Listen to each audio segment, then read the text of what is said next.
Chapter 1. Saria, tears rolling down her cheeks. Tori, there, you're finally writing again at least. Essay, cry baby. Zas, hey, not her fault. Remember, her friend was killed, wham. Saria, holding an iron, she was my co-writer you prick. Essay, there's the Saria we've been missing. Are we sure this is a good thing? Tori, all right. Story time. All, Saria 19 doesn't own Bleach, and probably never will. Zid. Ichigo screamed as the syringe that Sayelaporo held was emptied into his vein, the cry not fazing the pink-haired Arrancar in the least. There, Sayel said in a mock-caring tone. How do you expect us to find out how mature you are as a hybrid? My tests have all concluded that you are on, but now I want an estimate on how much being in human world has affected your growth. Ichigo couldn't do much except glare at the Arrancar from the table that he was strapped to, his arm aching from the injection he had been given. He honestly felt at that moment as though he had received a shot of molten lead, and the feeling was spreading through his body. Sayel grinned down at the Shinigami, knowing full well by now that this boy wasn't one, not by a long shot. A glance at the wall clock told him though that it was time to wrap things up for the day. It was getting late and there was an Espada meeting in the morning. Tossing the empty syringe into a trash bin and quickly sweeping his other sharp instruments out of possible reach of his specimen, Sayel gave the boy a supposedly warm smile. We'll end now for today, so be a good boy and make sure to get some sleep tonight. Tomorrow is going to be a busy day again. I might actually get around to having you fed, Sayel said, grinning even more as he cruelly spoke the last part, knowing that the boy hadn't been fed for several days already. The orange-haired teen only scowled angrily at him though as he stepped back to the door of the examination room, turning out the lights before he left, locking the door. The next morning. Sayelaporo was pleased when he woke up that morning to find that he had enough time before the meeting to go and check in on his experiment. It would be a bit of a hassle for him if the boy died. Aizen-sama still seemed to have a bit of an interest in him. As he walked towards the examination room that the boy was locked in, Sayel's mind drifted slightly, going over all that he knew about the boy from experimentation. He had been the one to confirm the fact that the boy was a form of Shinigami Hollow hybrid, one that neither he nor any inhabitant of Las Noches had seen before. The boy's version of Shikai was pulling on a full hollow mask, his eyes changing also, but otherwise no changes in his form. Sayel was certain he had more forms than just that, but he wasn't sure yet. The boy also had rapid regeneration, something which Sayel had noticed with interest. Two things that eluded him in the examinations and experiments thus far though was that he couldn't figure out if the boy was a Vasto Lord, a Jillian, or an Ajucha. He also couldn't determine how mature the boy was, whether he was just a young, rebellious child or an angry-that-you-forgot-me adult. Hopefully he should figure those things out today though. Plastering on a brilliant smile as he unlocked the door, Sayel walked in with a bright and cheery good morning, directed to his patient, and saw that the orange-haired being still seemed to be asleep. Something seemed off though. Reaching into a drawer to get a syringe so he could collect a blood sample, Sayel tried to figure out what looked wrong about the sleeping figure. He didn't quite get it though until he tried to pull the sleeve of the boy's black hari up to expose his arm. Plainly put, there was no arm. The other sleeve was empty too, as were the legs of the Hakama. Almost terrified of what he was about to find, Sayel grabbed the folds of the hari and carefully parted them, revealing the body inside. Oh shit! Sayel yelled at what he saw. This was worse than just finding a torso and having to explain accidentally dissolving the boy's limbs. His regenerative abilities would have taken care of that problem. This one though was much worse. The orange-haired child woke at the loud shout and began to cry, cold, hunger, and fear being the reasons for his cries. Not that Sayel knew any of this though. His mind was frozen. He had somehow turned 15-year-old Kurosaki Ichigo into a baby that couldn't be any older than 15 weeks. Shit! Sayel murmured as he dropped the hari folds back onto the tiny body. I'm really going to be in trouble over this one. ZZZZZZZZZZ.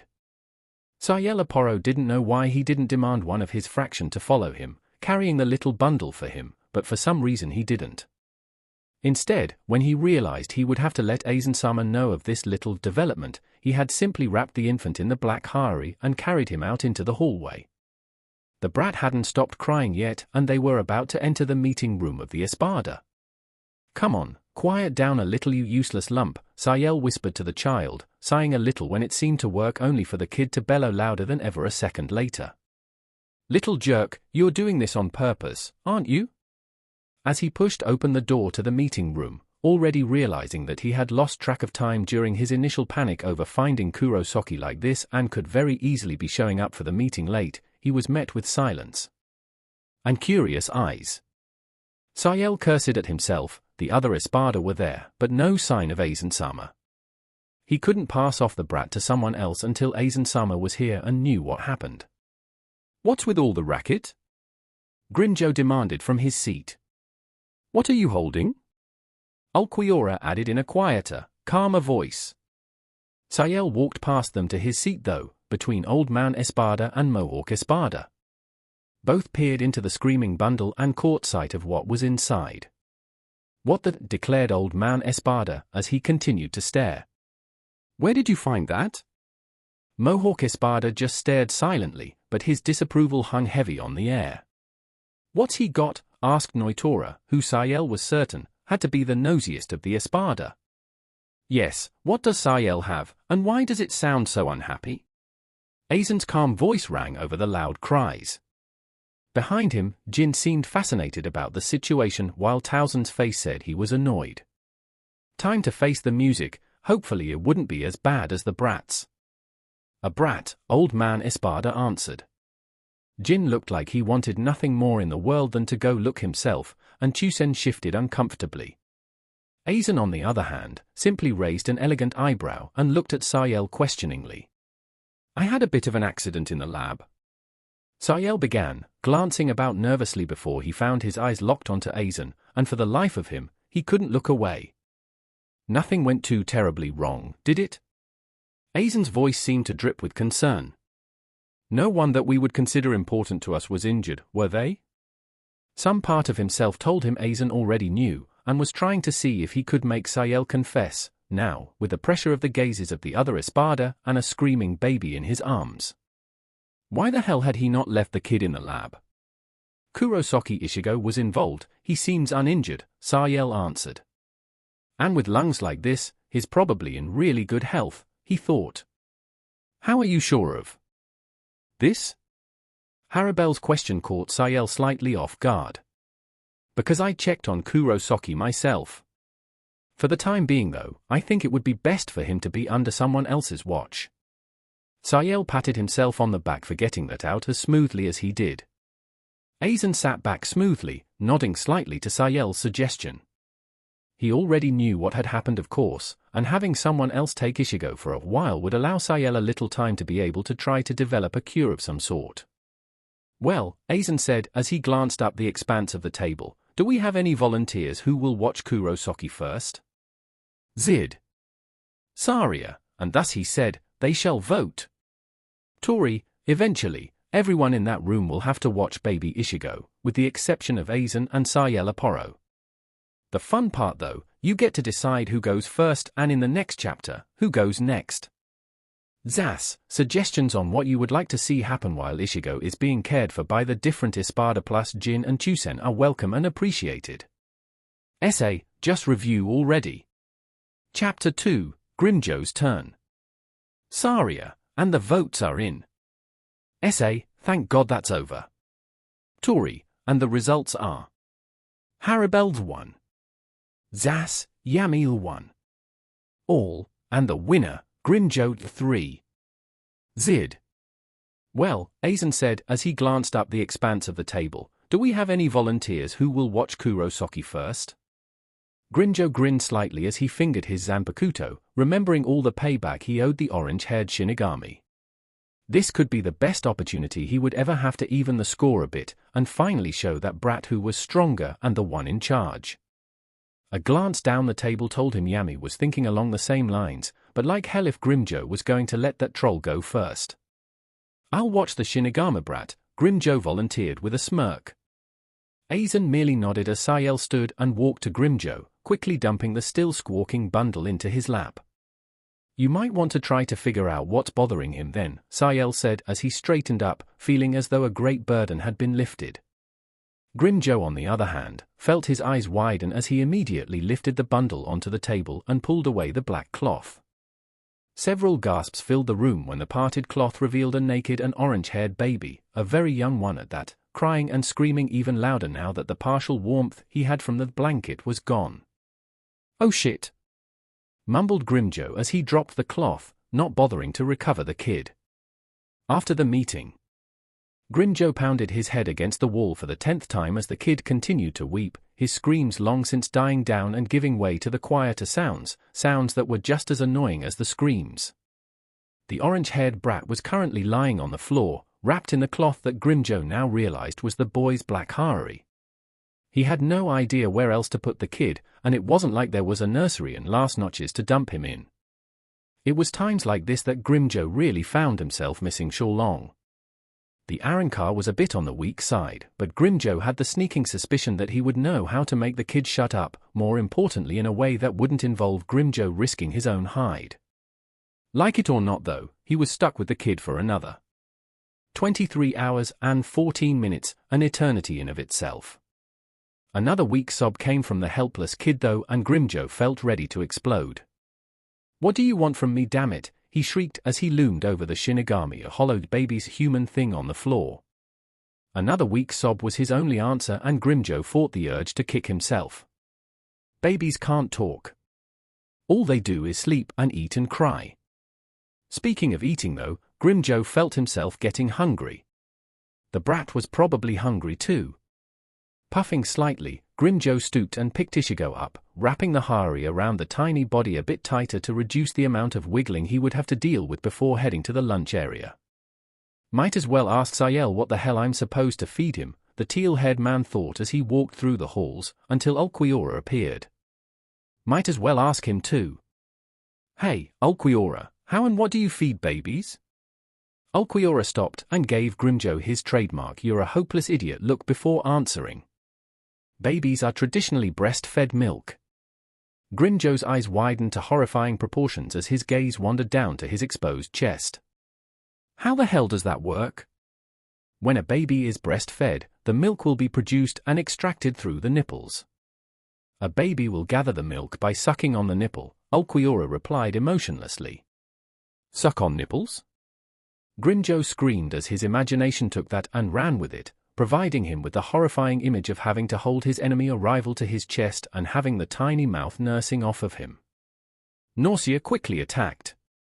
Of course, what else did you expect a woman's breasts were for? Ulquiorra turned then and walked away, a faint smile playing on his lips. For Grimjo though, the image of himself immediately, and thankfully, puffed away. In its place was an image of Haribel with the brat having access to her amazing chest. Grimjo's eye twitched slightly as he glared down at the still slightly weeping baby. "You lucky little bastard."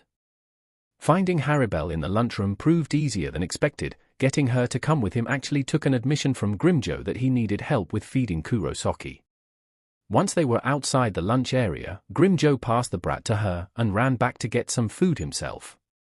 Less than 10 minutes later he was back in the hall, wondering if he could still catch the ending of the show, but neither Haribel nor the brat were in sight. A small couch was though, and realizing what a long day it had been for him already, Grimjo simply flopped onto it and lay there staring at the ceiling. As he lay there, he wondered if Haribel would let him watch her feed Ichigo later on. Maybe he could actually cope a feel while she did, and then let him replace Ichigo's mouth with his own.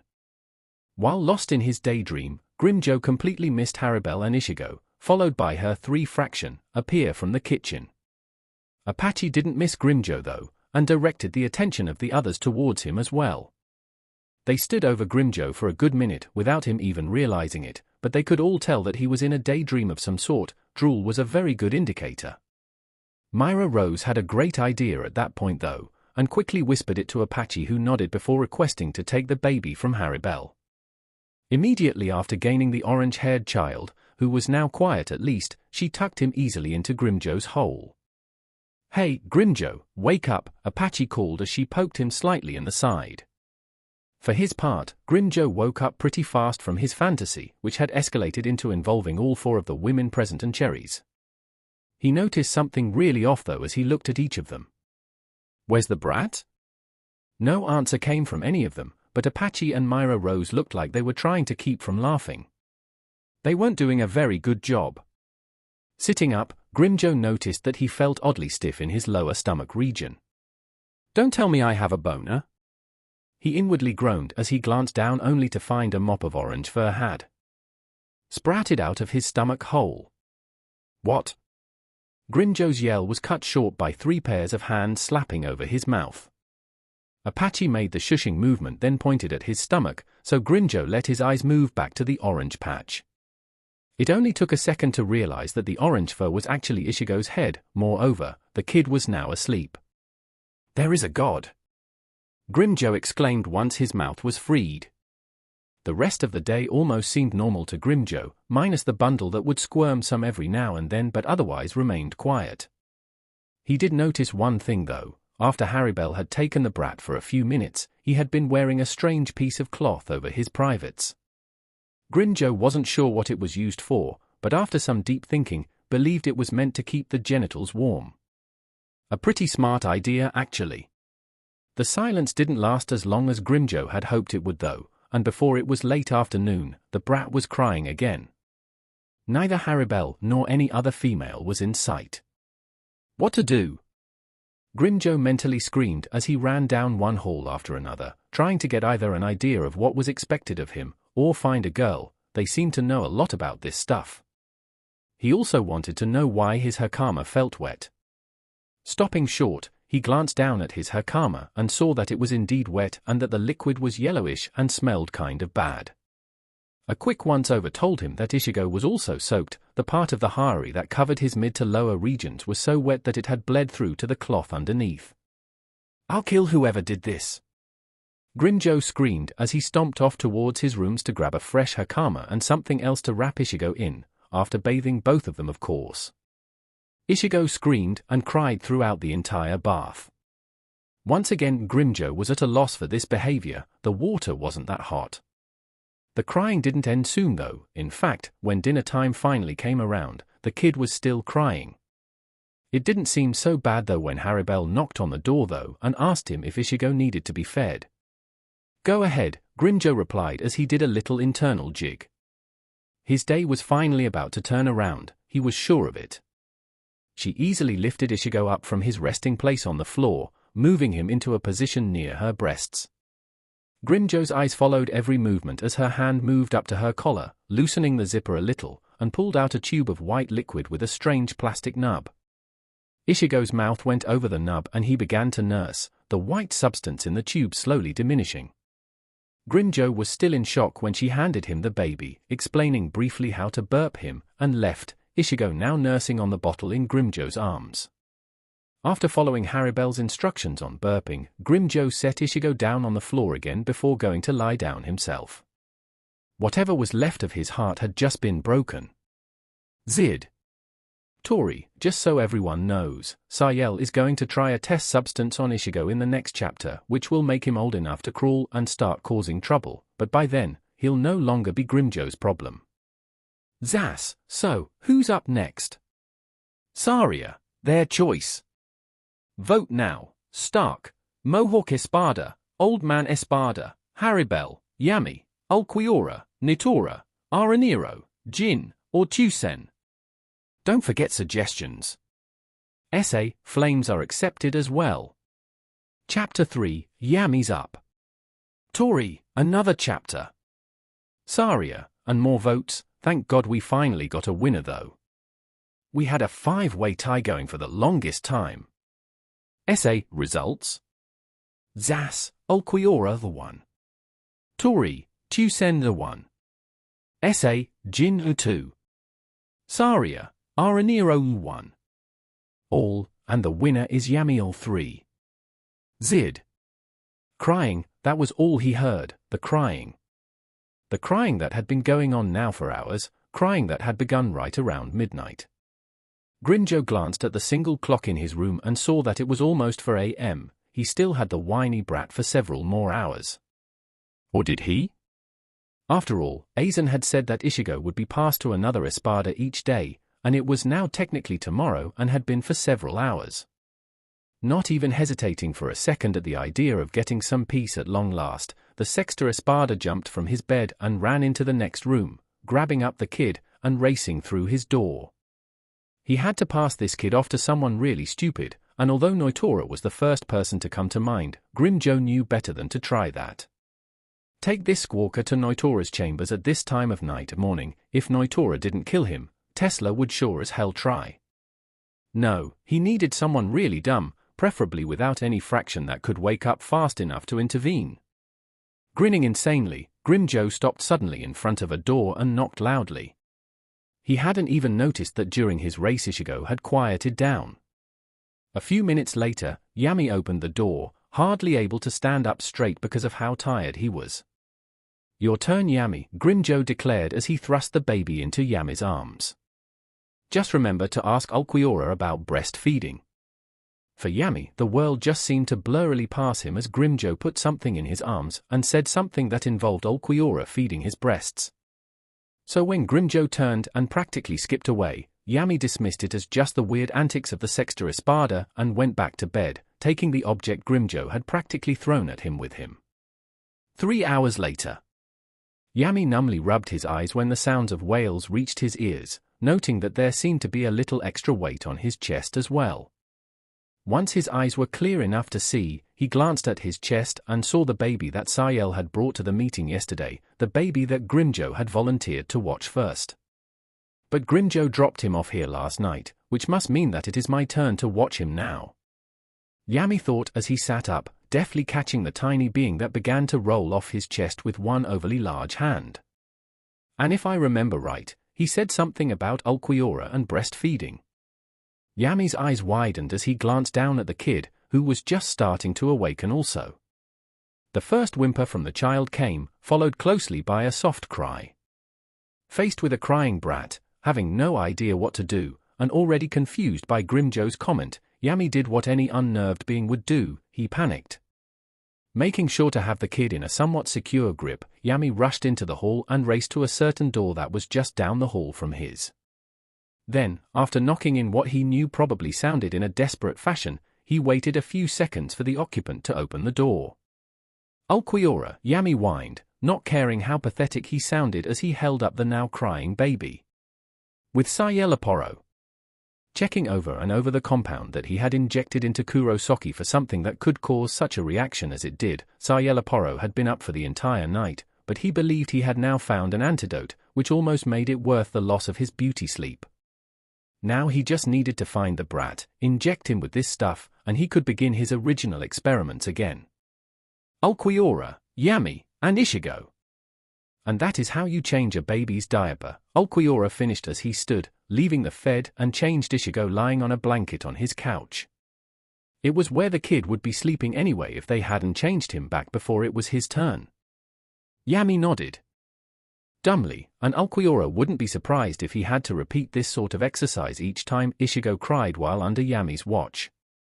"Now that Kurosaki is fed, perhaps we should get some food as well," Ulquiorra said as he headed toward the door.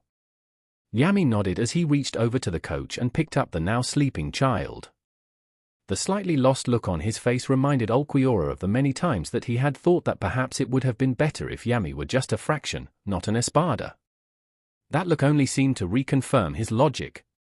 Ulquiorra walking to the dining room with Yami was nothing new to the inhabitants of Las Noches. Yami holding a baby, however, was even odder than Grimjo holding one, so while most hadn't stared yesterday at Grimjo's entrance, the crickets in human world could be heard when Yami entered that morning. Thankfully, the tension was broken with the appearance of Sayel Aporo, who, upon seeing Ichigo in Yami's arms, had pulled out a syringe and jabbed it into the baby's neck. And a number of things happened really fast after that. Ichigo immediately started screaming, tiny fists flying out of the blanket and thrashing around in the air. Haribel appeared behind Sayel Aporo, quickly tucking him into a headlock and demanding to know what he had done. Apache, Myra rose, and Sun grabbed Ichigo from Yami and began trying to calm him down. Grimjo appeared, and upon hearing the screams, had started screaming himself, curling up on the floor right in front of the entrance. Aizen appeared, and upon seeing the chaos right in front of him, had called for an immediate stop with a flux of his Reiatsu.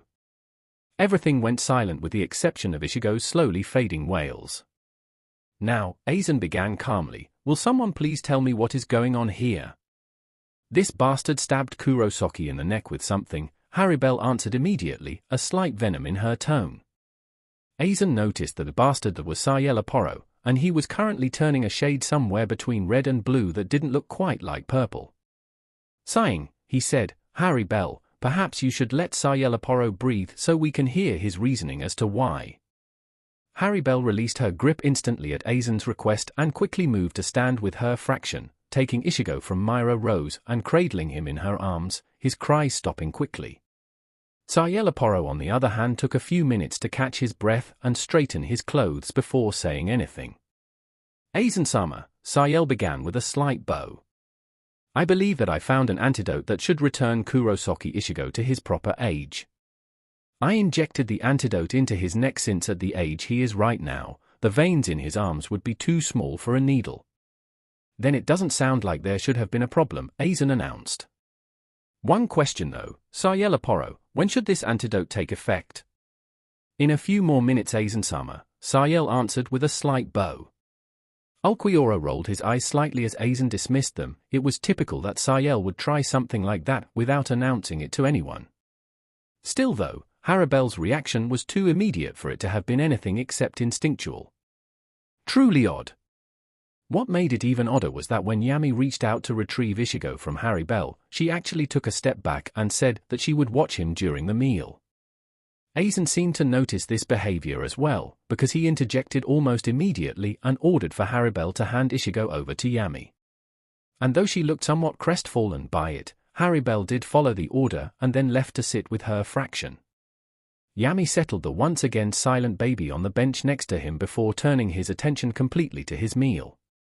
Human world. And that is reason number 239 as to why we cannot leave Kurosaki Ichigo in Hueco-Mundo. Renji finished reading the list before him to Su Taishu Yamamoto and the other remaining Taishus of the 13 Court Guard. The list was written by all the members of the Rescue Orihime party, including Rukia despite the fact she was mostly bedridden still.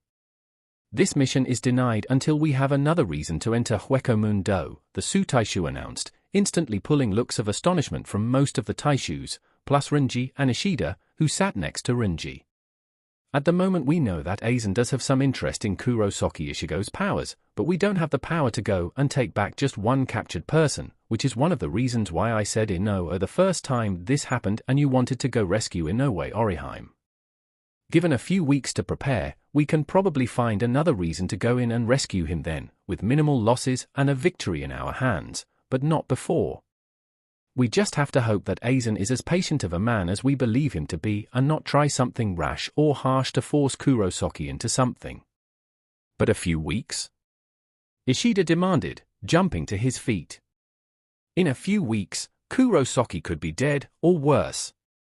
The mental scars he could get from them in that time, he'd never be the same." "We can only hope for the best," Yamamoto answered heavily. "We cannot sacrifice everything we have for one person. We can only hope any torture they put him through won't permanently haunt him." Hueco-Mundo dining room.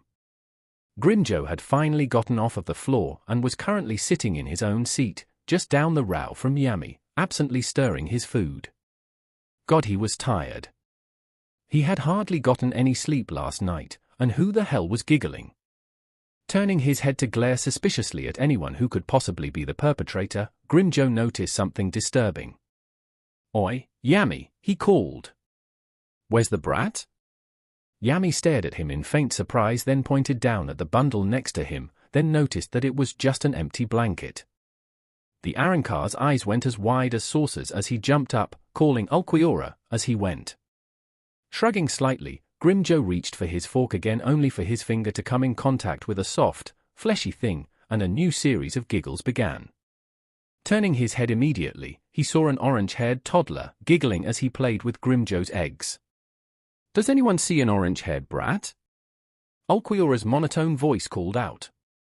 "He's sitting in my eggs," Grimjo yelled back at him, causing lots of attention to turn towards him and the now toddler Ichigo. Ulquiorra and Yami were there within moments, Yami trying to grab the child, who in turn slipped out of the giant's grasp and threw Grimjo's eggs at the two of them, giggling as he bounced underneath a table. Yami immediately dove in after Ichigo, the table bouncing up onto Yami's back as he tried to catch the crawling tot, who crawled under a different table. When Yami tried to follow, the first table that was still riding on his back caught onto the new table and both went upwards, creating an almost tent-like appearance. Everyone at the second table also went flying from the sheer force. Grimjo noticed Ichigo crawl out of that though, heading underneath a third table. This time though, he was the one who went after the brat, throwing 3 people out of the way before coming out on the other side, face to face with a rather peeved-looking Noitora who now had yellow egg stains on his white clothes. Ulquiorra saw Grimjo's hold up with Noitora, and immediately scanned the room, spying the toddler Kurosaki as he crawled into the kitchen area. Ulquiorra followed immediately, following the child's progress around a corner, and then found that he had run straight into a rack of copper pans. Swooping around to try to catch as many as he could, Ulquiorra failed to notice the fireplace, which he was now very close to until his foot tripped over the ledge and he went down, straight into the soot.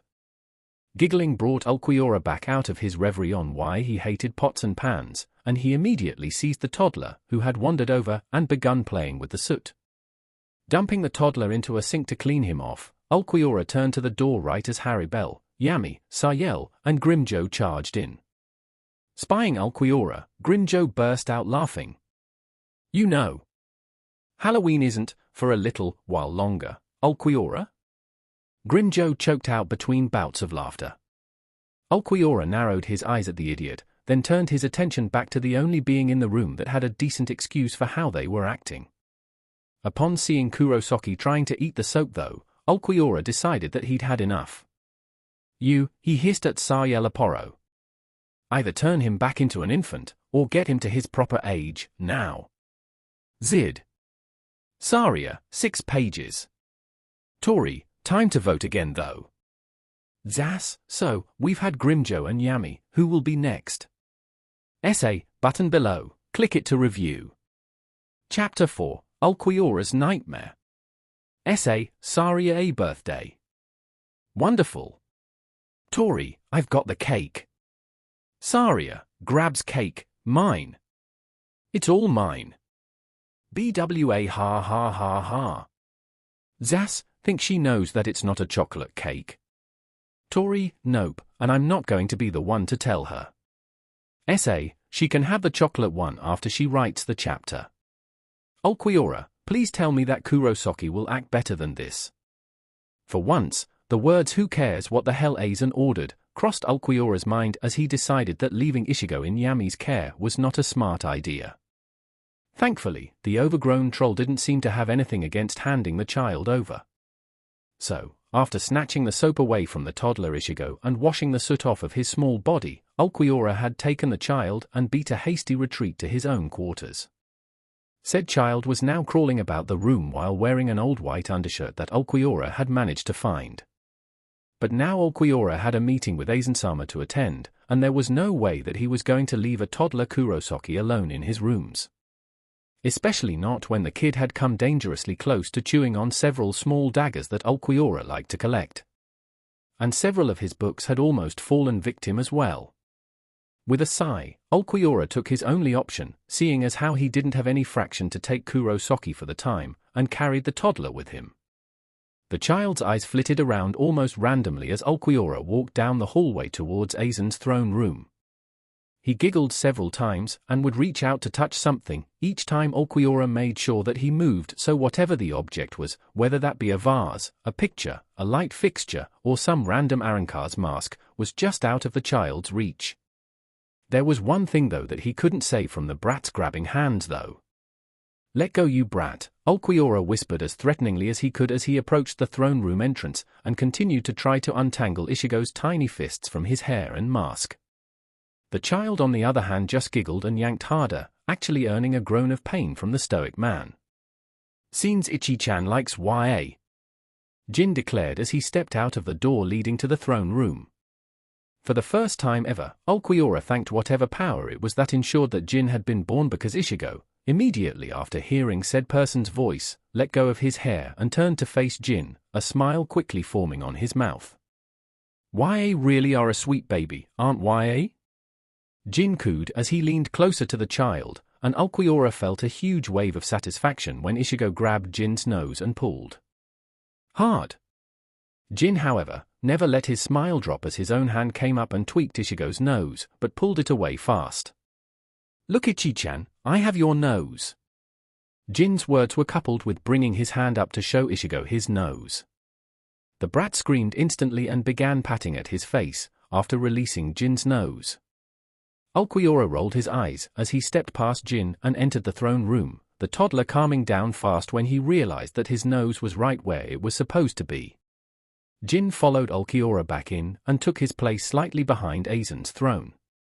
With a slight grunt, the green-eyed Arrancar set the child down at his feet before beginning the conference with Aizen.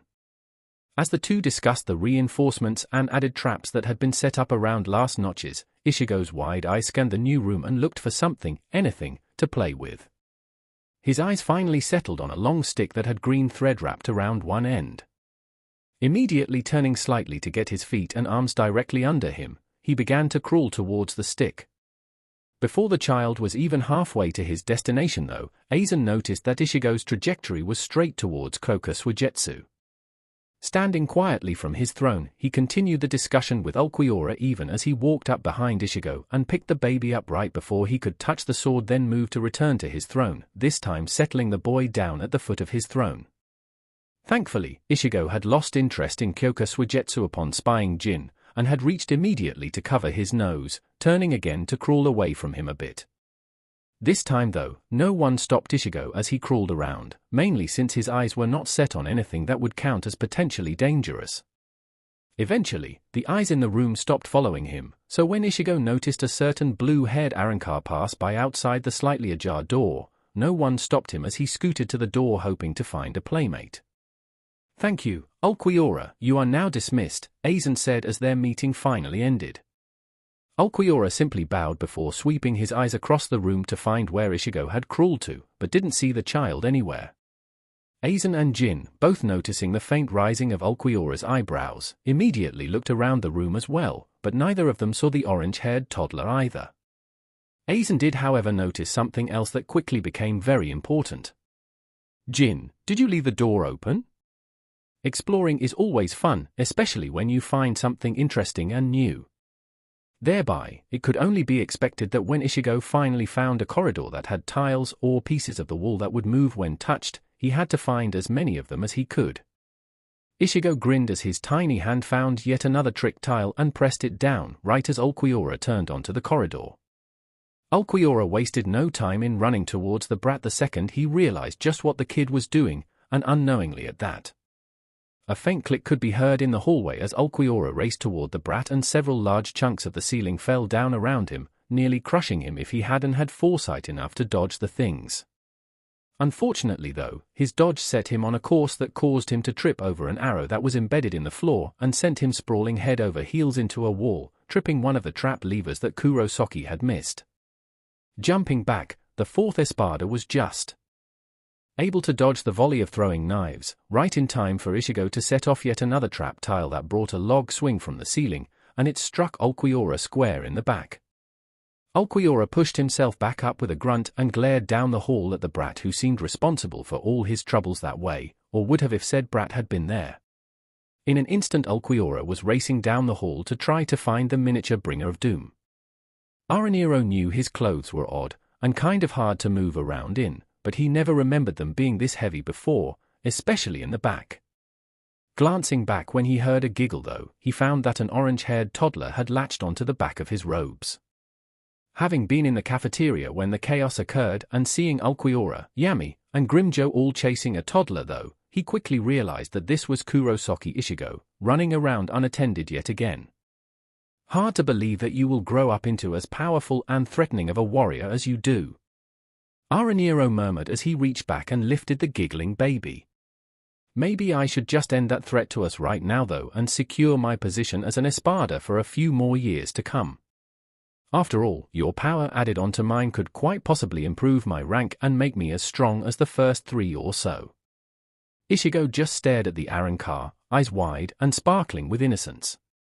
Grinning, Araniro removed his mask, using the face of Shiba Kyan to cover himself, as he raised the child slightly higher, mouth dropping open to swallow the infant. Wham! Araniro was certain he was missing some teeth as he felt a fist plow into his mouth as another hand removed the child from his grasp. For some reason or another, it didn't surprise him to see that the owner of the fist now embedded in his mouth was Ulquiorra, and as the other set the child on the ground once more, Araniro tried to loosen Ulquiorra's fist from where it was situated in his jaw, only for the baby to try to crawl away. Ulquiorra immediately sidestepped and set his foot in the way of Kurosaki before moving it to trap a segment of the shirt he was wearing against the floor, trapping the child. Araniro was yanked along by his jaw for the ride. With the brat now no longer able to get away, Ulquiorra turned his attention to a new, very important matter, recovering his fist from the depths of Araniro's mouth. Araniro reached out and grabbed Ulquiorra's arm and shoulder and began to try to work the hand free. Ulquiorra in turn grabbed Araniro's jaw and tried to make him widen the space between his teeth, fully intending to dislocate the bone if he needed to. Aizen and Jin, both who had decided to assist in the effort to find Ichigo, found them like that moments later. Now, Aizen said warmly to the two as he approached the trio. No fighting in front of Ichigo-chan, you'll set a bad example. Jin grinned as he reached out and released the toddler from under Ulquiorra's foot. Having already forgotten what Jin had done earlier, Ichigo laughed as the former captain lifted him up and wrapped a tiny fist into the man's white hair. You're such a cute baby, Ichi-chan. Aizen-sama, perhaps we should consider just leaving him like this and raise him from this point on here in last notches. Ulquiorra had never been so close to shrieking in terror in the entirety of his existence. As appealing as that sounds, Jin, I would prefer being able to make use of Kurosaki on the battlefield in the upcoming war. He is of no real use to me as a child. Ulquiorra heard the angels break out in song. That may be a possibility after the war though. After all, what would heaven be without the laughter of a child? Ulquiorra made up his mind at that moment. After the war, he was never going to leave Last Notches or Hueco Mundo, ever. Saria, all right. Time for voting once again. Who shall Ulquiorra pass Ichigo off to in the next chapter? The choices: Jin, Chusen, Aizen, Stark, Haribel, Zamari, Old Man Espada, Notora, or Araniro. Saria, so until next time. Takes a big bite of her birthday cake and immediately spits it out, AGH. Vanilla? Chapter 5, Jin's Treat. Essay, voting is now closed. Saria, yep, and guess who won? Zas, let's see, Aizen and Notora tied with 3 votes each, Haribel got 2, and Zamari and Stark got 1 apiece, so that leaves Tori, Jin of course. And he won by a landslide at that. All stare at one another, BWAHAHHAHA. Ulquiorra sighed as he walked into the cafeteria for dinner, having missed lunch while chasing Ichigo around Last Notches. Said infant was tucked under his right arm, and already showing signs that he was sleepy, namely in yawning every few minutes and rubbing his eyes. At this rate, the brat would only last maybe another hour before simply falling asleep on his own, and that was fine by Ulquiorra, so long as he ate something now so he wouldn't be awakened during the night by a toddler wanting a midnight snack. Ulquiorra walked to his normal table and seat in automatic, seating the child next to him on the bench before grabbing the 2 closest plates of food. He began eating, not even glancing at what the plates contained, not really caring, until he heard a yucky come from Kurosaki. Taking a deep breath, he glanced at the child's plate. Boiled asparagus. The brat was holding an entire stalk of the green vegetable in one hand that had some teeth marks about halfway up the stem. In the other hand he was holding a tiny handful of peas that were quickly being turned to mush. The child turned to face the espada, his big brown eyes pleading. Lucky, he said again. He pushed the asparagus and handful of peas toward Ulquiorra. Eat them because I sure don't want them, Ulquiorra told the toddler. Yucky, no eat, Ichigo said, his bright eyes darkening quite suddenly. Ulquiorra could just smell a tantrum forming. "You're not getting anything else, so you had better eat it," the fourth espada replied in a stern voice. He received a handful of mashed peas in the face for his comment. Down the table from them, Grim Joe unleashed a deep belly laugh when he saw what happened. Pretty soon, a large number of the Arrancar present in the cafeteria were either laughing or trying to suppress their giggles. Ulquiorra glared at each of them, then focused on one Arrancar in particular, a kitchen worker who was carrying a small plate. "We received instructions to prep a plate especially for the small one, considering that they are notorious for being picky eaters," the trashy weakling quietly said, his eyes cast toward the floor as he set the small plate in front of Kurosaki. The brat glanced at the food, giggled slightly, and began to eat without complaint. "You couldn't have brought this out sooner?" Ulquiorra demanded in a deadly low voice. XXXXXXXXXX. Ulquiorra wanted to blast that incompetent server, he really did. But with Ichigo there, and Haribel able to read his body language, he hadn't dared to follow through, especially with Haribel making gestures of what she would do to him, using a potato and a fork to demonstrate. So instead of possibly causing a potentially deadly situation for himself, he had gone quietly through the rest of the meal and left as soon as the brat was done. He would of course be heading back to the kitchen to have a nice little talk after he handed the brat off to the next victim. For now though, he was thankful that the tantrum had been headed off, especially since the little terror was now asleep. XXXXXXXXXX. Hungry, a tiny voice stated, as a small hand pulled at his, bring Ulquiorra out of his sleep. "Hungry," the voice chirped again. Ulquiorra understood immediately what was going on, and he narrowed his eyes at the ceiling before turning to face the miniature aggravation that now stood next to his bed. The orange-haired child looked up at him expectantly with large brown eyes, and Ulquiorra's annoyance only increased. "You had your dinner, so go back to bed," he replied, dulling the edge in his voice just enough so as not to scare the kid, but retaining enough of it so that the brat would understand that he meant business. "Orra, hungry." Ulquiorra winced as he heard his name get slaughtered down to just Orra. That certainly would not be allowed. If anyone, especially Noitora or Grimjo, heard him being called that, he could forget about being addressed appropriately by either of them ever again. Stark might also use Orra also because it would take less effort. Sitting up with a sigh, Ulquiorra picked the brat up again, this time holding him at eye level. "My name is Ulquiorra, remember that. Breakfast will be in a few hours, you can wait for food until then," he stated firmly before taking the boy back into the front room and placing him on the couch. "Now go back to sleep, Kurosaki Ichigo." XXXXXXXXXX.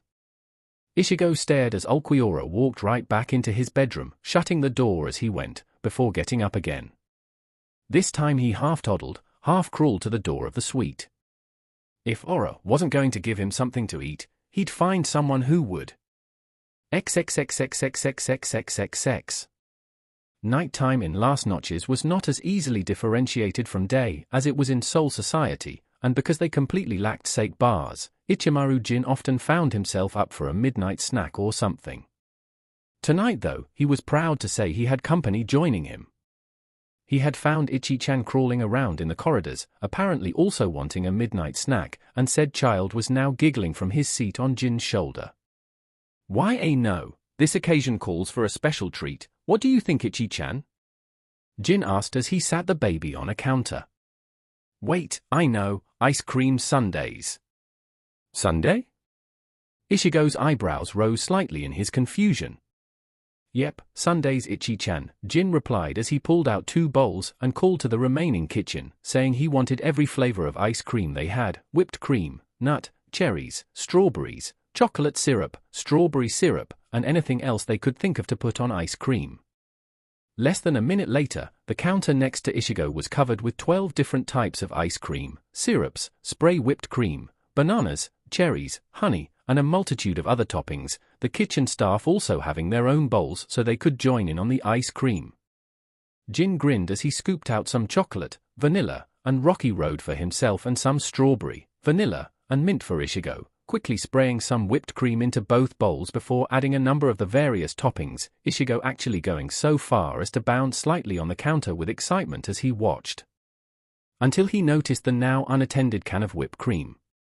"All right, you ready, Ichi CHAMUPH," yelped Jin as he received a faceful of whipped cream.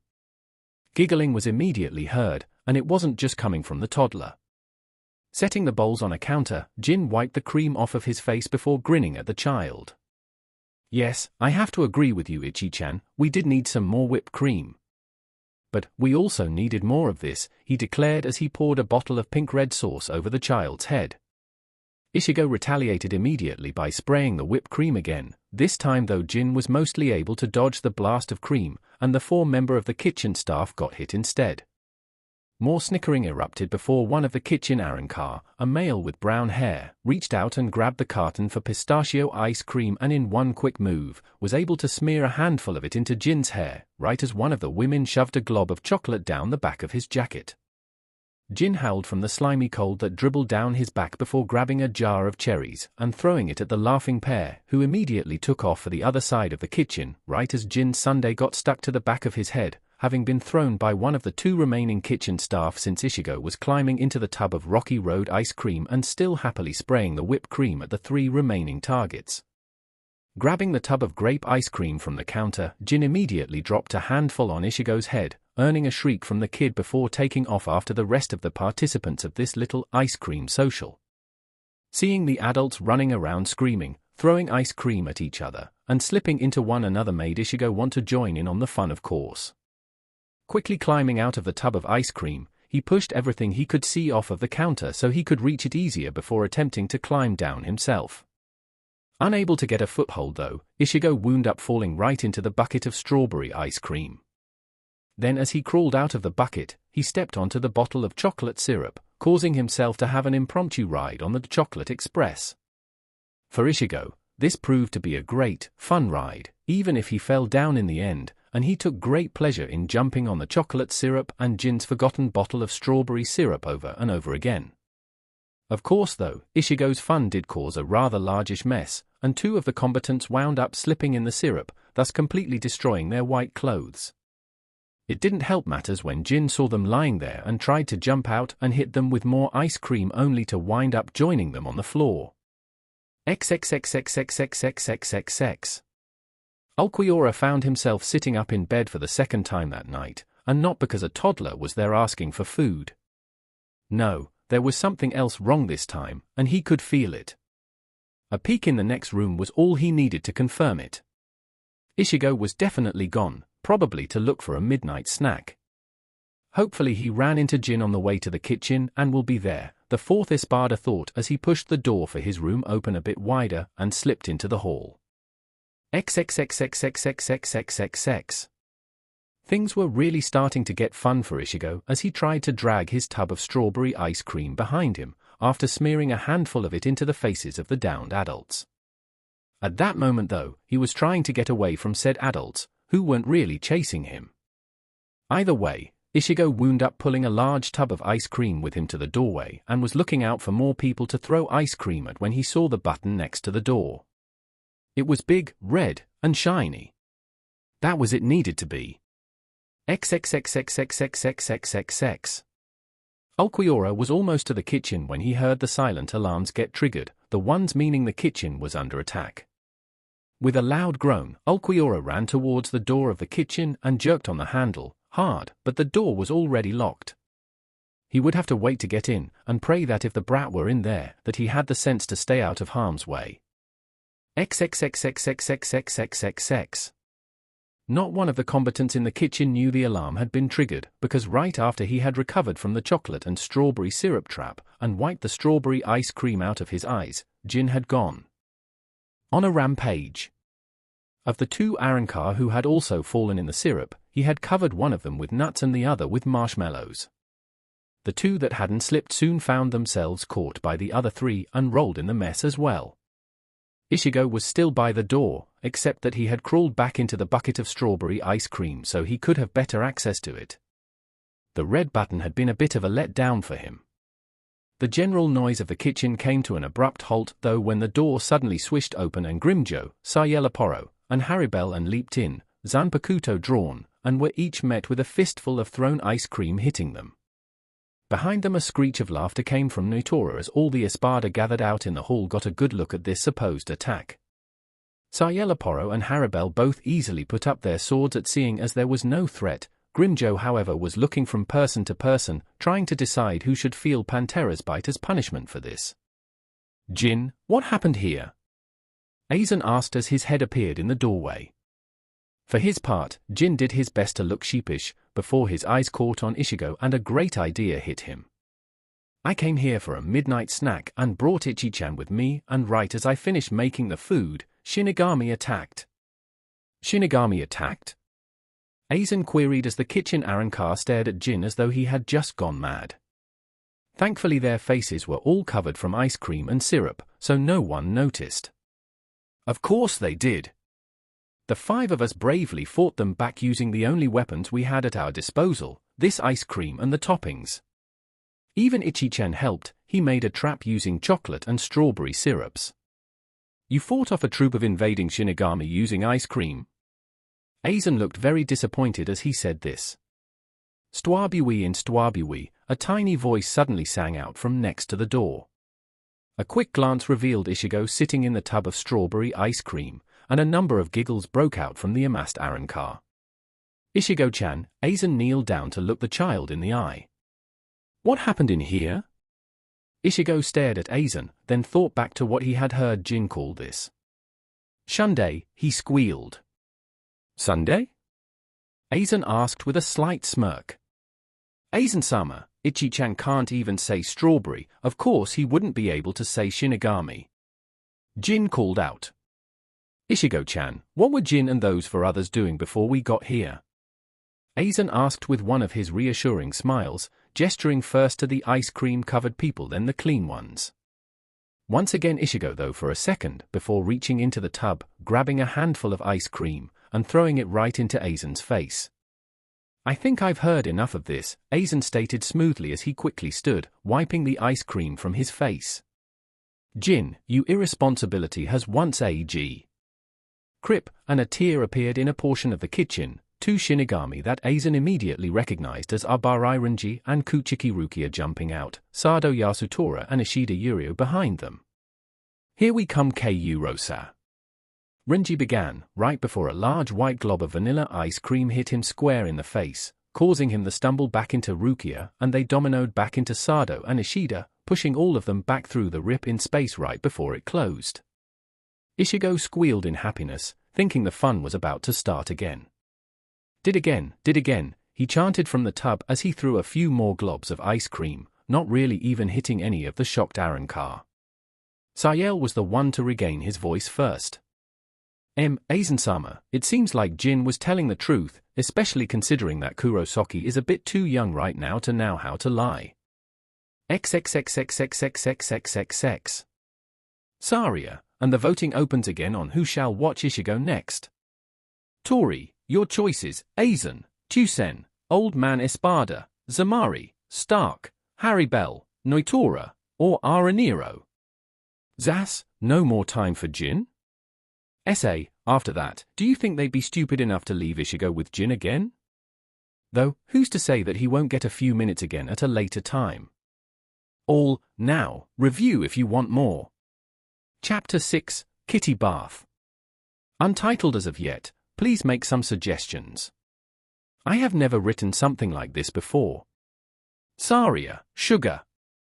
Dances around randomly while holding a slice of chocolate mousse pie. SA, sweat drop. Zas, smirks. Tori, walks in to see Saria dancing, her parents finally lifted the sweets ban. Zas, yep, they realized how utterly pointless it was, that and her grades dropped. SA, why am I thinking of L from Death Note? All, Saria 19 does not own Death Note, Bleach, or anything except this fic. Seeing as how there has been so much trouble involving my Espada today, and the demonstrated inability to watch a small child, I believe that I shall take Kurosaki for now and assign a new watcher later, Aizen stated as he glared at the amassed Espada. Shouldn't you get him cleaned up then? Jin pointed out as he directed attention back towards the giggling, ice cream-covered child. Aizen's eyes widened slightly before he turned his gaze back on the Espada, judging each of them from previous demonstrated performance. "I'll do it, Aizen-sama," Jin announced, and images of the bathroom being flooded and exploding toilets immediately filled Aizen's head. "Grimjo, give Kurosaki a bath, then bring him to my quarters." "What? Why me?" Grimjo demanded, his eyes fearfully taking in the image of the sticky toddler. "Because thus far, you have proven yourself the least incompetent with children," Aizen coolly stated as he strode from the room. "Does he even realize that I didn't even know what breastfeeding was until Ulquiorra told me?" Grimjo asked the heir. "Breastfeeding?" Baragon inquired. "Yeah," Grimjo replied as he bent to retrieve Ichigo, completely missing the looks that most of the Espada sent Ulquiorra. He said it had something to do with sucking on nipples to get milk from them, then essentially stated that Haribel would know what to do. "That was the reason I asked for her help that day." Standing, while holding the tot at arm's length, Grimjo then noticed something weird. "Hey, where did Haribel and Ulquiorra go?" Ulquiorra was halfway into his room when he felt the terrifying presence, and though he did manage to keep his features fixed into their stoic expression, his hidden knees shook like jello. "You couldn't have just explained bottles to him, could you, Ulquiorra?" Haribel said cheerily in honeyed tones. "Don't use bubbles," Stark called to Grimjo right as he was closing the door to the bathroom. Yeah.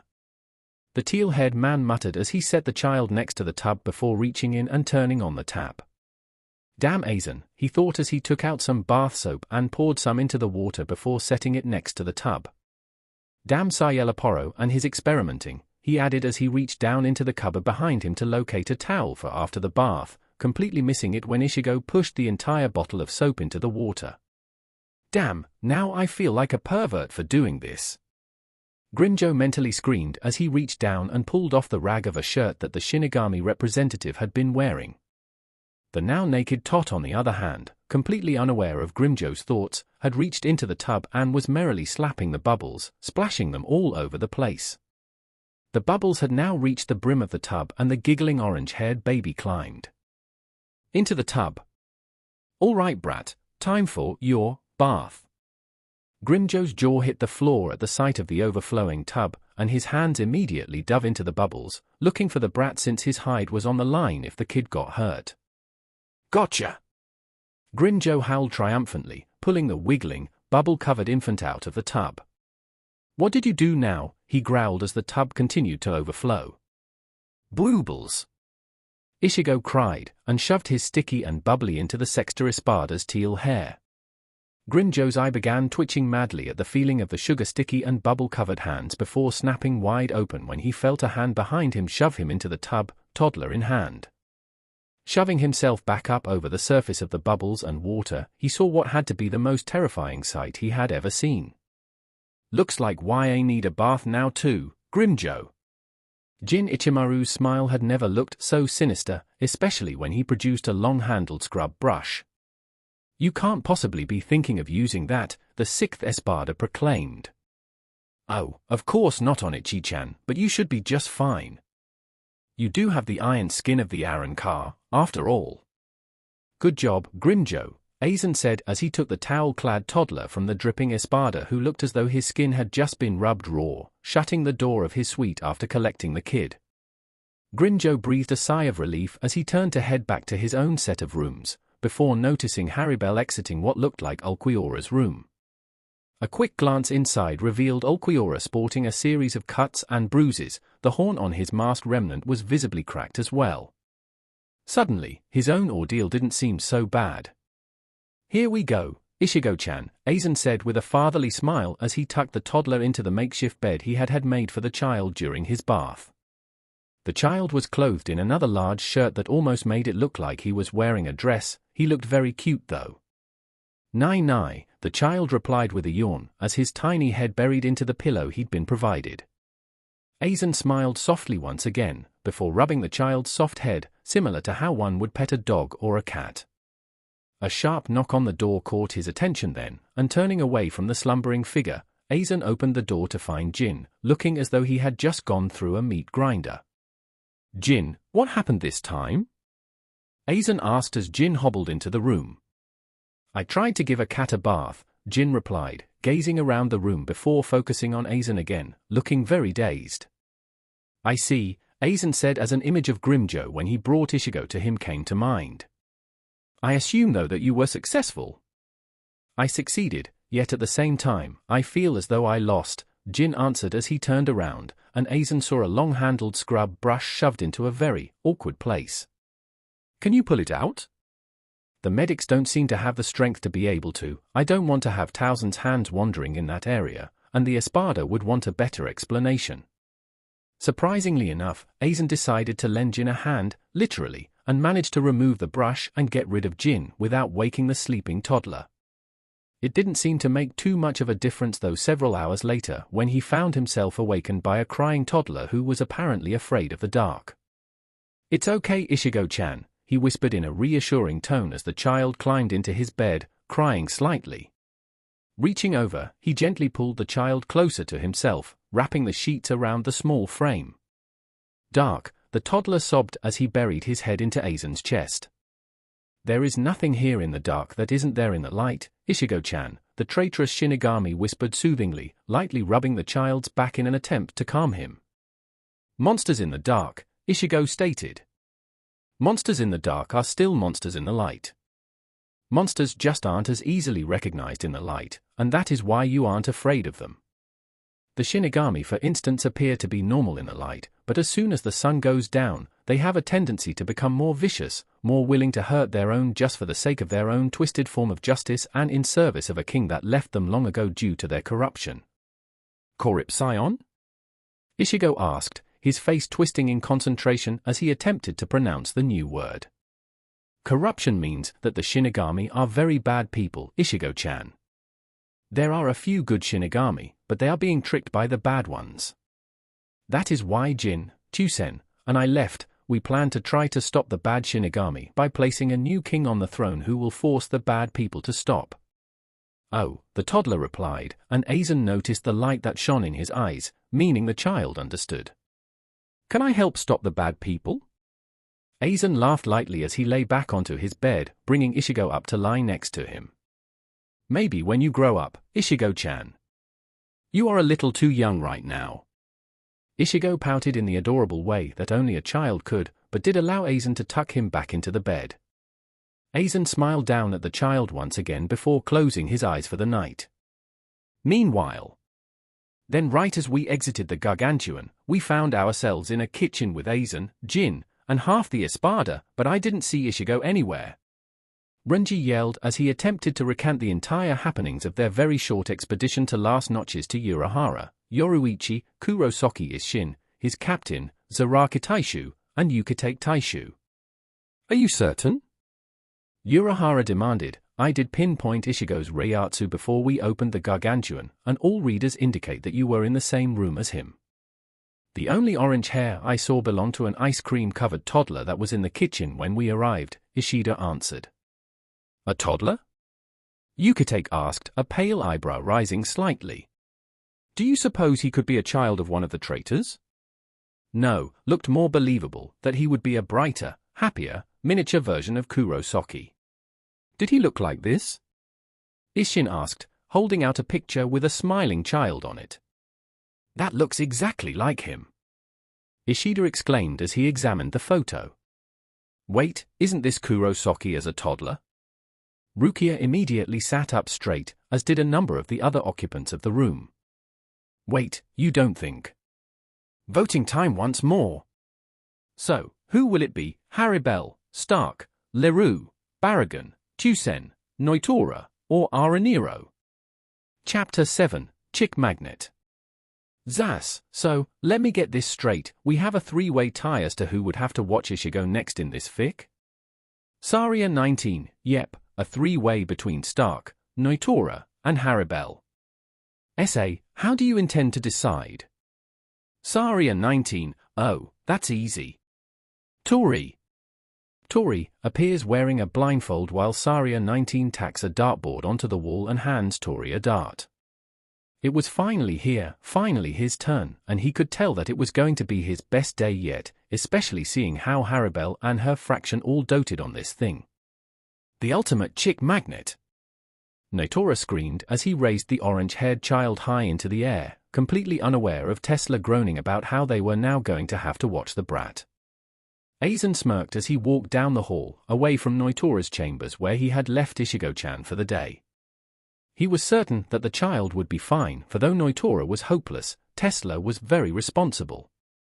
Beside him, Jin was still limping slightly after his run-in with the long-handled scrub brush. He had joined Ichigo and himself for breakfast that morning, and had been the one to suggest having Notora watch him for the day, then had started a food fight with Ichigo when the child had pegged him with a handful of thrown eggs. He was still grinning, despite a firm reprimand from Aizen. Notora grinned as he trotted into the training area, the brat under one arm, fully expecting a waterfall of attention from the female population. He wasn't disappointed, in a very roundabout sense. Haribel and her fraction were already there and had descended upon him immediately, yelling that he wasn't supposed to bring a baby to this area. Myra Rose and Apache then made simultaneous grabs for the toddler, but missed when Notora quickly raised the child up over his head. "Hand him over, you idiotic cycloptic spoon!" Apache screamed as she began to jump up to try to catch a hold of the squealing baby, unknowingly letting Notora get a good feel of her body, Myra Rose doing the same. "Score, though not quite what I was hoping for," Notora thought as he felt both of the female bodies pressing up against his own. A tug at his hood reminded him of his current load though, and he decided to just let them have the child since he had had his moment when the hood on his clothing was tugged and forced down over his face. The resultant curses that Notora started yelling at that point were muffled greatly by his spoon-like hood, his hands automatically dropping Ichigo as they raced to remove the hood from his face. Ichigo was automatically caught by Apache, who giggled as his tiny hands reached up and grabbed a hold of her horn, not tugging as much as just ensuring that it was there, before he hugged her neck happily. After several minutes of great struggle to first get the spoon hood out of his face, then to make it stand up again like it should, Notora turned his attention back on the women who now had possession of the tot. Apache was yelling angrily at Myra Rose, who had just grabbed Ichigo away from her. The orange-haired tot was stretching his arms out to Sun, who for once had a smile on her face also, and Haribel was giving him the evil eye. "Notora, a word about you language," she said simply as she angled her head toward an available training arena. "A fight, this day just kept getting better." Notora grinned happily as he skipped down the halls once again. Behind him Tesla followed at a much slower pace, lugging the small child with him. The reason that Notora was so happy, he had just had an excellent fight. Haribel had hardly held anything back, his left leg looked like sliced meat, half his hair was missing, his uniform was in ribbons, and he had never been happier. "Talk about a great day!" Notora exclaimed before reaching back and grabbing Ichigo away from Tesla. "You really a good luck." Ichigo just stared at him for a second before reaching out and grabbing his eye patch, drawing his arm back, and releasing the patch. "Oh," the Cyclops yelped as his patch snapped him. Giggles came from both Ichigo and Tesla at Notora's outburst. "So you think that's funny, do you?" Notora hissed as his own hand lashed out, seizing Tesla's eye patch, and snapping it in turn. Tesla's own howl of pain caused more giggles to come from Ichigo while Notora burst out laughing himself. Tesla's hand flashed out at that point, grabbing Notora's patch for the first time and giving him his second snap of the day. This time around, when Notora yelped in pain, he also put Ichigo down so that he could better attack and defend against the snaps on his eye patch. Ichigo watched the two as they threw light punches and snapped the other's eye patch for several minutes before turning his attention down the hall and crawling to see if there was anything of interest in that direction. Arriving at an intersection, he noticed an open door a few feet away and quickly crawled towards it. The second he passed through the open doorway, a hand reached out and grabbed him, causing the toddler to squeak slightly. Turning his head, Ichigo saw another new face, one that stared at him for a second with blue eyes before a smile appeared and he seemed to gurgle happily. "Did you find someone that you like, Wanda Weiss?" a new voice called out. "It's Ichi-chan," a very familiar voice called out, and a second later Ichigo was lifted up by a familiar pair of arms. What are you doing here? I was certain that Noitora and Tesla were looking after you today. You left him with Noitora? Chusen queried as Ichimaru once again joined him at the control panel, with the baby in his arms. Yep, he seemed extremely eager to watch Ichi-chan. Moreover, Aizen-sama thought that Tesla would be responsible enough to keep things in order. It would seem as though he wasn't capable enough. Chusen shook his head as his hands danced over the controls, eager to discover what it was that those two could possibly be doing that would distract them to the extent that they could lose an orange-haired tot. A second later, the sound of screams, laughter, and snapping elastic filled the room. The dark man immediately blushed slightly, and quickly muted the video feed. Ah, that explains how you got here, Ichi-chan, they're just around the corner. Chusen balked at that, uncomfortable with the idea that two Arrancar were doing what he thought they were doing so close to where they were. Come on, Ichi-chan, I better go break those two up and return you before anything else happens. Wait! Chusen started immediately. True Kurosaki Ichigo was their enemy, but as he was now, he was a pure and innocent being, and such things had to be defended. It might get messy out there, so you should leave the child here and have them come to pick him up after you've set them straight. A generous offer, Towson-san, but it would save time just to take him with me now, and might get them to straighten up faster. Wouldn't want to set a bad example now. Then how about you just take him straight to lunch with you right now, and I'll break them up. I believe that the child is hungry. As if on cue, Ichigo perked up at the mention of food and he caught Jin's collar with one of his tiny fists. Food? Cookie?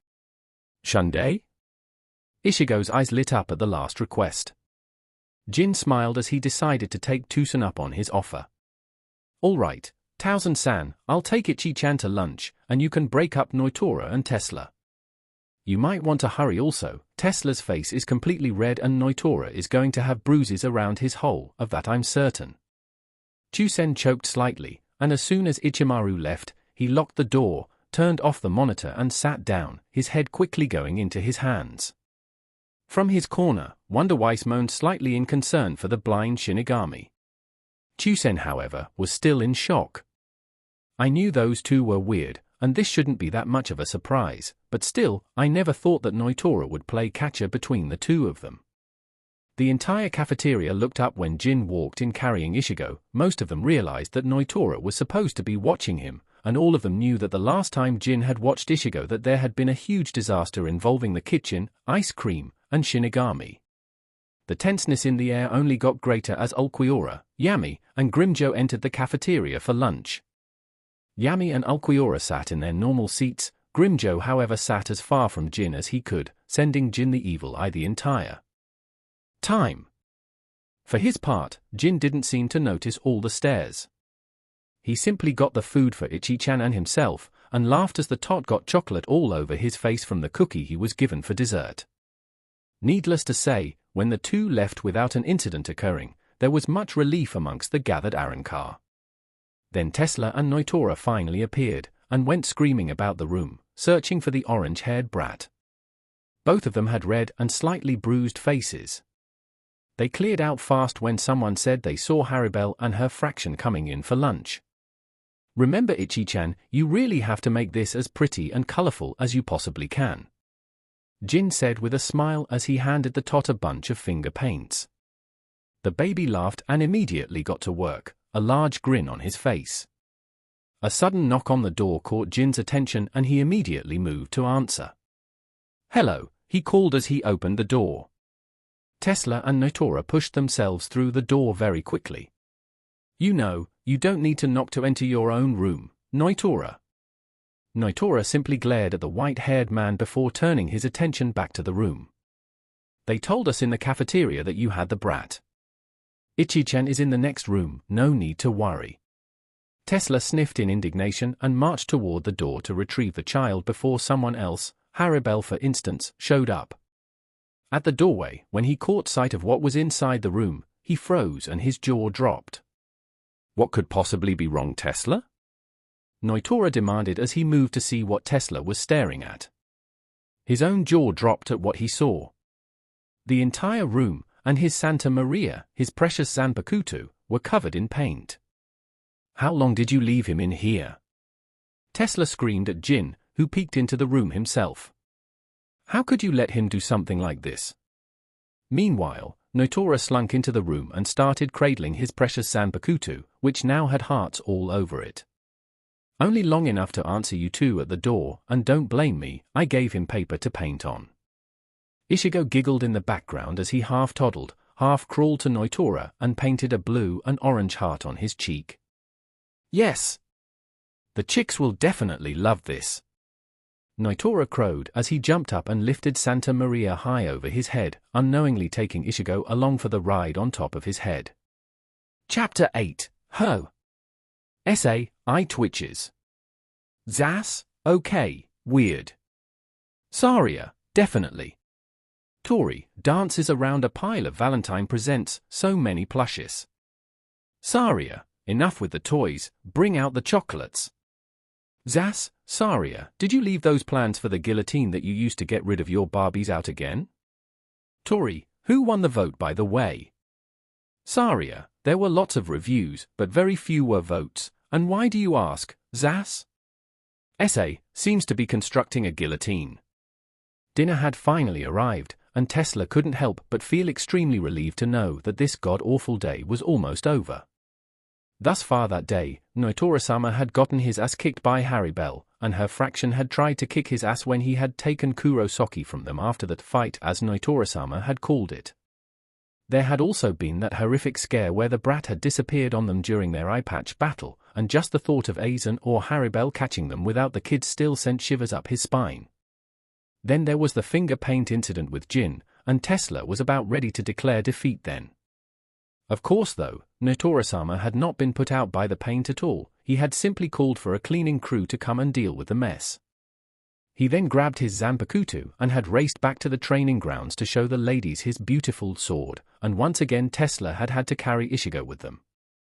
Jin had also followed them for the rest of the day, so an already bad situation now seemed to be even more excruciating. One thing he would admit though, the brat did look very cute right now, yawning, rubbing his eyes slightly, ready to fall asleep, a state of being where he couldn't cause any further trouble. Tesla greatly anticipated it. Surprisingly, Chusen approached the table they were seated at right before the meal ended. Jin, did you spend the rest of the day with these two? He asked as he stood next to the table, Wonder-Wise following him a few paces behind. Sure did, Towson-san. Wanted to make sure they didn't set any more bad examples for Ichi-chan. Tesla noted that Chusen seemed to stiffen slightly. No need to worry much longer though, everyone will be headed to bed soon enough, Ichi-chan looks ready to be tucked in already. Jin continued, not seeming to notice Towson's slightly stiffer posture. I can watch the child for tonight, the blind man offered quickly, and found the toddler in his arms inside of a second. Feel free to do so, Tesla announced as he happily skipped away from the table, glad to be rid of the brat as soon as he was. For Chusen, if you had told him that he would one day be caring for children and or invalids, he wouldn't have been surprised. Telling him that one of them would be a toddler Kurosaki, that would have thrown him for a good one. All in all though, after finding out about what had happened to Kurosaki, he wasn't that surprised when he woke up that night after taking the child from Notora and Tesla when he was certain that he had heard the sound of bones shifting. The sound stopped after a few seconds though, and hearing no one in the room aside from the soft breathing of himself, Wonder-Wise, and Kurosaki, he let himself fall back asleep. Scurrying little footsteps woke Chusen again early the next morning, right before a small weight jumped on top of him, squealing happily. For a second, Chusen was certain that it had to be Lilynette, come to share her love with the rest of Last Notches and wake everyone up the same way she woke Stark up.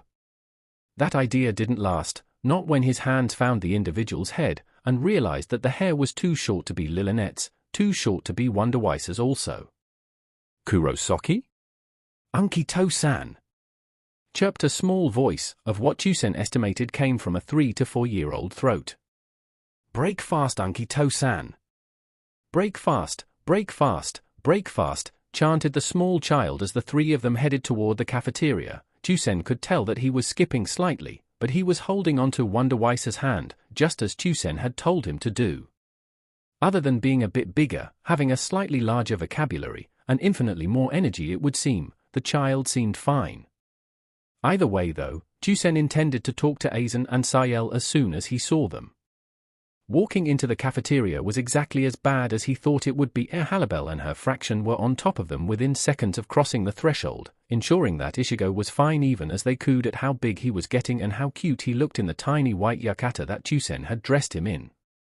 Sayel appeared seconds later to take notes and start prodding Ichigo to see how he was being affected by the changes he was displaying.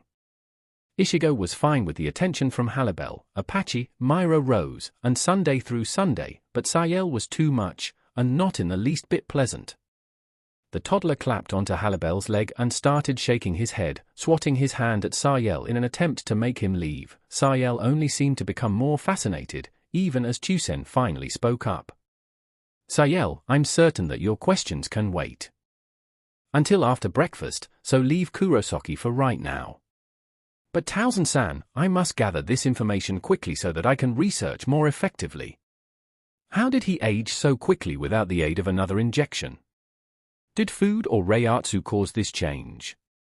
Will he continue aging like this without further assistance? Sayel choked as Halibel's hand shot out and grabbed his throat when he reached out to prod Ichigo's arm again. Don't touch him, especially when he so obviously doesn't want your filthy hands near him. Halibel's voice was quiet, but intense enough that even Stark, who was on the other side of the cafeteria, shuddered. There YA guys are, came yet another cheery voice a second later, and Chusen almost found himself welcoming Jin's presence. Kurosaki apparently recognized Jin as well, and the child seemed to light up instantly, squealing out Unky Jin, as he ran out to hug Jin's legs. Someone's getting big, Jin declared as he reached down to lift the young child. Towson-san, both you and Ichi-chan are eating with Aizen-sama and me this morning. Aizen's orders are that he wants Ichi-chan eating with him in the mornings, something about bonding or whatnot. Chusen nodded as he called Wonder Weiss over, noting the air of confusion that surrounded the boy. He wasn't surprised by it, he would be confused too if he didn't know what was really going on. It was surprising though that Aizen wanted Kurosaki Ichigo to bond with him. Following Jin, who carried Ichigo, proved to be a little on the annoying side though, seeing how the man tickled or poked the child every so often, and the toddler happily laughed, squirmed, giggled, and tried to tickle Jin back. It got even more annoying when Ichigo managed to escape Jin's arms and started running around them, reaching out to poke or try to tickle each of them in turn, Wonder Weiss becoming more and more confused by the second until he finally just attached himself to Towson's side, reaching out to poke out at Ichigo as he ran by every so often. The small group, and Hyper Tot, soon arrived at what Chusen recognized to be Aizen's private tea room, which he now was apparently using for group breakfasts with Jin, Ichigo, and whoever was supposed to be watching the kid. As soon as the doors opened, Ichigo ran inside and a slight chuckle could be heard coming from Aizen as the toddler raced over and hugged his legs. Someone is growing it would seem, Aizen commented as he patted the orange head then lifted the child up to put him in the high seat that was next to his chair. Won't need that for more than another day at longest if you continue to grow at the rate you've been going. Breakfast was brought in a few minutes later, miso soup, rice porridge, and broiled salmon. After the incident the day before involving the eggs and Jin, it seemed like a good idea to serve a breakfast that couldn't be so easily tossed about. Wonder Weiss seemed amazed at all the food, and Chusen had to remind himself that he wouldn't be used to this sort of fare. So he immediately found himself trying to teach Wonder Weiss how to use chopsticks. Aizen and Jin on the other hand began talking straight away, with them asking Ichigo simple questions every so often. For a few minutes, things honestly felt as though they were a large, somewhat weird family, a situation that Chusen found odd but was comfortable with. "Get back here!" A voice screamed out right as a pink head being crashed through a wall and landed right on the table. Jin yelped and jumped back slightly. Aizen stood gracefully and stared at the mess. Wonder Weiss started yelling and shaking, and threw himself across the room so he could take shelter in a corner. Chusen followed after Wonder Weiss a few seconds later to make sure he was all right. Ichigo screamed and then began to cry, reaching out for someone to pick him up, which Jin oddly enough did. Through the newly made hole in the wall, two figures began to take shape, but were only recognizable several seconds later. "Mommy!" Ichigo sobbed from Jin's arms. Chusen had finally gotten Ichigo and Wonder Weiss to calm down, in a way. They were now playing tag with one another, and had somehow pulled Zomori and several of Baragon's fraction into the mess with them. And Jin was there as well. This way, Ichi-chan. Po, off. Now. Avirama, remove your foot. Uff. He drooled in my EYE. Jijo, I'm giving you a haircut. Squeals and the pitter-patter of little feet. Hava hava. He's tickling me. Get him off. Chusen sighed as he shook his head slightly. Somehow or another, Jin had tripped up Zomori, Avirama, Jijo, Coolhorn, and Po, so they fell into a pile, then had set Wonder Weiss on top of the pile as he ran off with Ichigo, who apparently had turned around and started poking and tickling the pile.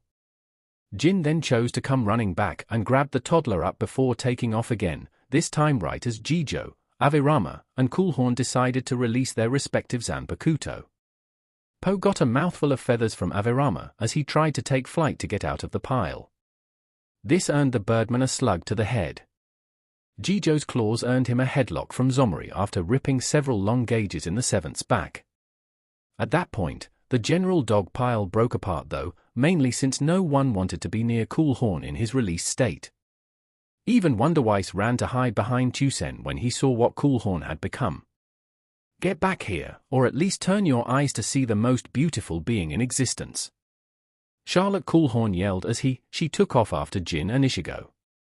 Coolhorn does realize that at this rate, it's more likely we'll never see those two again before they will turn around and come back, doesn't he? Chusen turned to acknowledge Baragon as he appeared. Most likely, Baragon replied. But can you really think of never having to see Ichimaru again as that bad of a consequence? So let me get this straight, the two of you attacked Sayel because you were trying to beat the answer as to why Ichigo was growing without outside stimulus. Aizen queried two of the three Espada that stood before him. For me, the reason was more because he wasn't able to prevent or avoid this particular age, Ulquiorra supplied. Kurosaki is now at what is arguably the worst age of children. He scared Ichigo, Halibel replied. Sayel was looking at the two in a bewildered manner. Be that as it may, you need to learn not to cause so much destruction, and practice some restraint, especially with your comrades. Now, Sayel, what have you found out thus far about why Kurosaki is aging now without another shot? Sayel cleared his throat and began. The shot that I originally applied to Kurosaki was one designed to have to be given again once every 5 days, with him aging within a few minutes of the application, but not between. I was estimating that it would take the better of 5 applications before he was at his proper age again. At this point, Ulquiorra audibly groaned, not liking how this sounded at all. However, Sayel continued, it seems as though his body and Reiatsu has recognized the problem and absorbed the antidote so that he will recover much faster, and without the need for another dose from me. At least it seems like he will recover faster. So everything will be fine with Kurosaki Ichigo then? Aizen demanded. Yes, but somehow, his brain seems to also be affected. His memories seem to be rewriting themselves, but with people who are present here as the ones that are replacing the actual ones in his memory. So then, Ichigo actually believes that, crash. Aizen was interrupted as Jin came screeching into the room, dropped the toddler Ichigo onto the ground, and started trying to barricade the door. Mommy! Ichigo screamed as he ran over to Halibel and latched onto her legs.